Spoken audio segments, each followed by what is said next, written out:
So ayun guys, nilagyan ko pala muna siya ng ilaw. Ayan o. Ayan, kung mapapansin nyo, ayan, meron o. Ayan. Tapos, so ito na yung puppy natin. Ayan, kasi kanina nung inahawakan natin, hindi siya umiiyak. So ngayon guys, ayan, umiiyak na. Kasi nga natanggal na natin yung bara dun sa ilong niya. So isa yan guys sa mga kailangan natin gawin pagka lumabas yung tuta natin. Yung tuta, para matanggal yung bara dun sa ilong niya. Ayan, bumili kayo ng pangsipsip, yung ginagamit sa bata. Ayan, so meron ako noon kaso na sira na. So hindi ako nakabili ngayon. So ayan guys, malakas na yung tuta. Kanina napakaliit lang yan, pero ngayon ayan, nahanginan na, medyo bumubo ng katawan. Ayan. Diba? Tsaka umiiyak na siya. Ganda ng kulay guys, so parang chocolate. So tingnan na natin pagka na, siguro mga 2 weeks update ko kayo dito kung ano na nangyari dito sa puppy ko. Ayan, so gapang na siya ng gapang oh. So yun guys, ang purpose pala nitong ilaw natin, ayan, so tuturuan ko lang kayo. Ang nilagay ko dito 25 watts. Ayan, so yung karamihan na ginagamit yung ilaw na to dun sa mga nagmamanok, nagsisisiw. Ayan, kasi may init siya. Tapos kaya ko nilagyan siya ng ilaw kasi siyempre kalalabas niya pa lang, nilalamig pa yan. So hindi ko pa sa pwedeng isama sa nanay niya ngayon kasi nga nanganganak pa, nagkakalkal. So hindi pa magpapadidi yun. So mamaya ko na siya papadididihin pagka tapos ng mga anak. Ayan. So pagka mainit guys ang ilaw na nilalagay nyo, pwede nyo iangat. Ayan, pwede nyo iangat ng ganun para hindi masyadong ma-dehydrate yung mga puppy nyo. So ito binababa ko lang kasi nga yung init niya tansado ko. Ayan, para hindi lang malamigin ng gusto yung ating puppy. Ayun.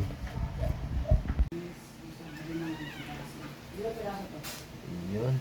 So ayun guys, naglabas ulit ng pangalawang puppy si Sophie. At ito na naman ngayon yung kulay na lumabas. Ayan. Kulay puti. Ayan. So katulad ng dati, yung unang anak niya, naglabas na naman siya ng puti.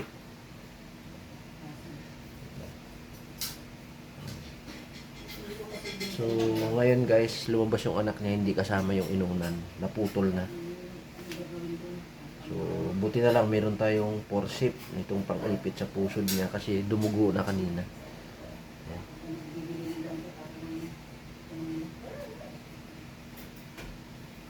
So ang gagawin ulit natin, talian ulit natin yung pusod niya para mamaya pag tinanggal natin yung ano niya, yung forceps na pang-ipit, hindi na dumugo. So, ayan.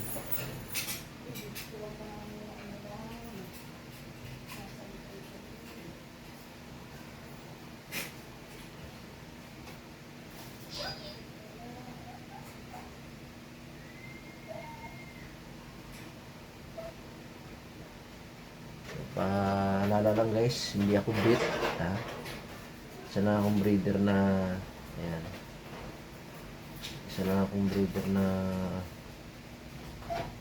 nag-aano lang sa inyo.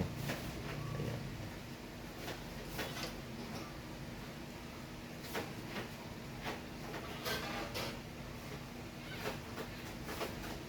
Oh.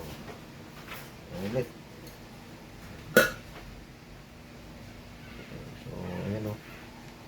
Puting-puti. So ano kayang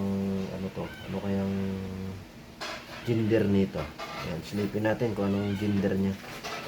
Oh. Babae ba o lalaki? Ayan. Hindi pa siya guys umiiyak. Meron pa naka... Yun. Yan, tinanggal ko na guys ang porsit.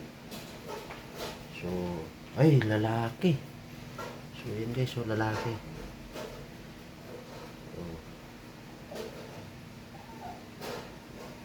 hindi ko lang alam kung pure na puti ito kasi medyo may kulay yung tainga niya eh.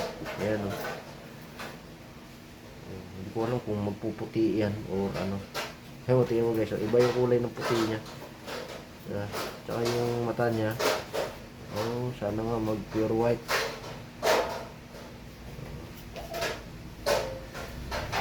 Yan. So, ayan siya guys. So, ayan guys, dalawa na yung puppy natin. Ayan. Ayan yung una, yung napakaliit, babae. Tapos itong pangalawa, medyo malaki. Ayan o. Kulay white naman siya. So, babae, lalaki. Ayan. So, ito guys, nang lumabas siya, kumpleto yung mga, pati inunan niya kasama. Ito naman, naiwan yung inunan sa loob, naputol na. Yan, hindi ko kaagad nakuha. Pero, tingnan natin kung anong gagawin ng nanay, ni Sophie kung makukuha niya. Ayan, lipin natin doon. So, ayun na guys, si Sophie guys. Tingnan natin kung nakuha niya yung ano. Ayan, may kinakain siya. Ah, yun. Yung inunan. Ayan, kinain niya. Nakuha niya, nahila niya. Nahila niya dun sa loob ng ano. Ayan, ayan o. So, yan pala guys, kailangan din natin ipatikim sa kanya. Ayan. Kasi nga, para alam niya na talagang nanganak siya. So, base lang yan guys sa ano ko sa experience ko sa pagbibreed ng aso. Ayan, ayaw niya na siguro kaya inaano niya. So, tanggalin na natin yan. Dahil guys, meron ulit tayong puppy. Ayan, ito na yung pangatlo. So, ayan o, kung naalala nyo yung, kung napanood nyo yung video natin, nung in-upload natin yung stud ni Sophie. Ayan. Kulay itim yung ano doon, ang umistad sa kay Sophie. So, ito guys, ang gustong-gusto kong kulay. Ayan, kulay black. Naglabas din siya ng black. Ayan o. So, ayan, tinatalian na natin ulit yung pusod.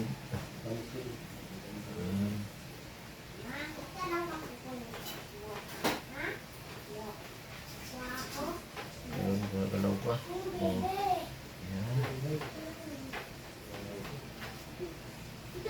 Okay. So, ito guys, yung pangatlong tuta. Ayan. So, titingnan natin kung ano yung gender niya ulit. Sana babae. O, mukha nga babae. Oo nga, babae.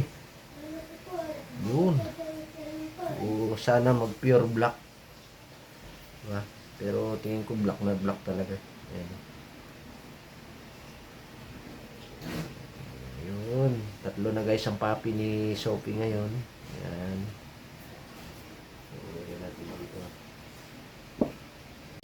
So, ayan na guys.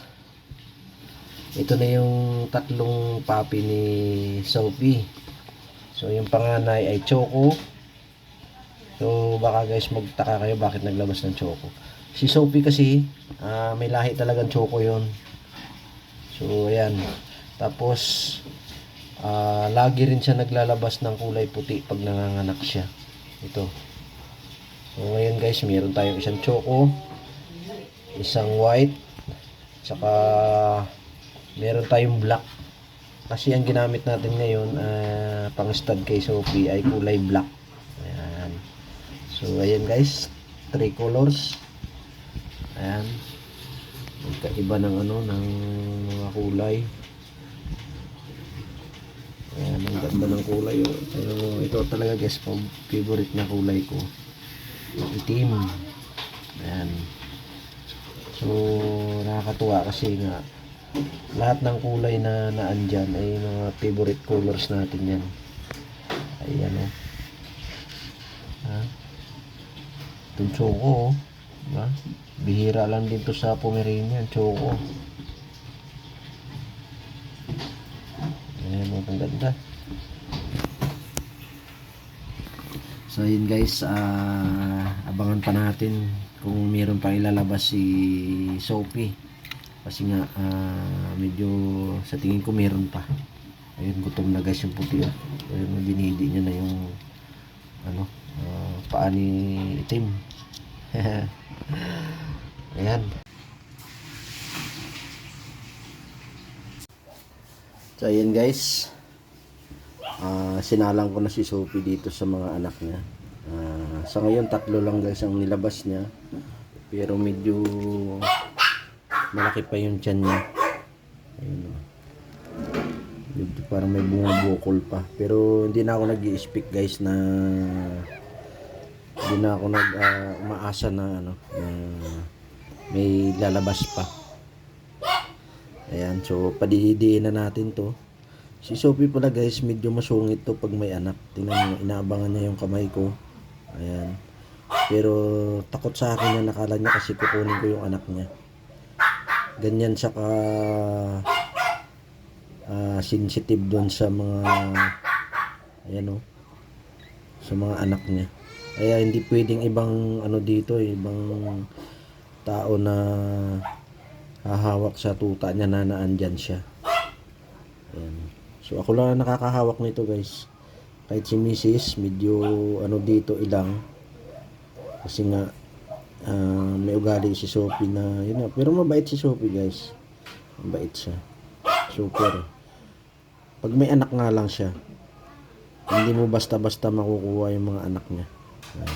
Tulad niya, tamo hinawakan ko lang pero inaano na yung kamay ko. Ayan, padididihin na natin para lumakas-lakas din. So, ayan. Para marunong na. Bago natin iwanan yan, kailangan marunong na sila sumipsip. Ayan, tingnan mo.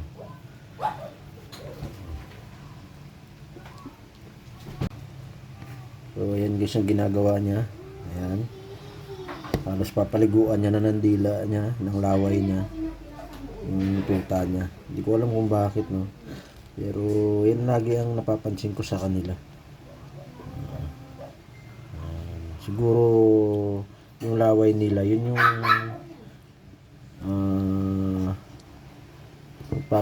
sa kanila na talagang anak nila yan. Ayan.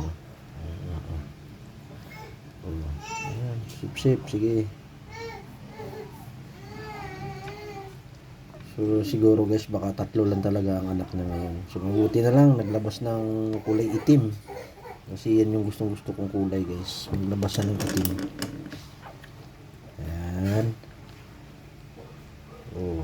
Ayun oh. Dila ng dila oh. Oh.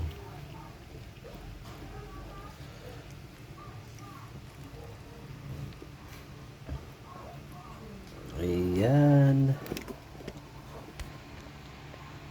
So yun lang guys, maraming salamat sa pagsama nyo ngayong umaga. Ayan, so maya maya lang iwanan na rin natin to kasi papasok na tayo sa trabaho.